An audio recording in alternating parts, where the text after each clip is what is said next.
कर्ज करो और घी पियो।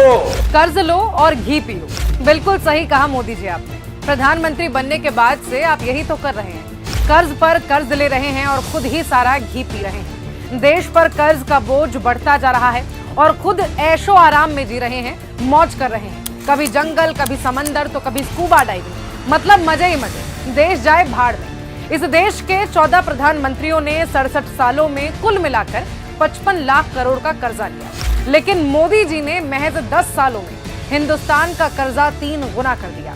150 लाख करोड़ से ज्यादा का कर्जा उन्होंने मात्र 10 सालों में ले लिया। यानी मोदी राज में देश पर कर्ज 100 लाख करोड़ बढ़ गया। इस कर्ज का क्या हुआ, इसे कहां इस्तेमाल किया गया, इससे किसका भला हुआ, इसका कोई हिसाब मौजूद नहीं।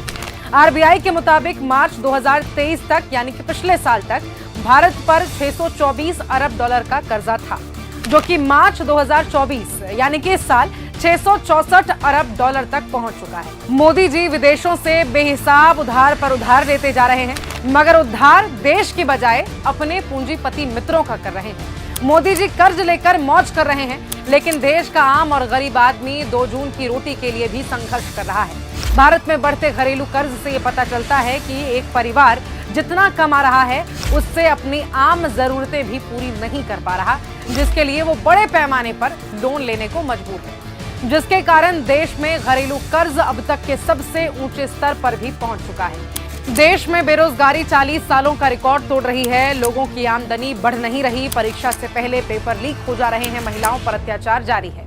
देश की आर्थिक, सरकारी, सामाजिक व्यवस्था तहस नहस हो चुकी है। लेकिन मोदी जी को क्या, उनका और उनके साथियों का मौज जारी है। लेकिन याद रखिएगा, इतिहास गवाह है कि जिस भी देश पर, जिस भी मुल्क पर कर्ज बढ़ा है, उस देश का सिस्टम कोलैप्स कर जाता है। श्रीलंका, पाकिस्तान इसका जीता जागता उदाहरण भी है।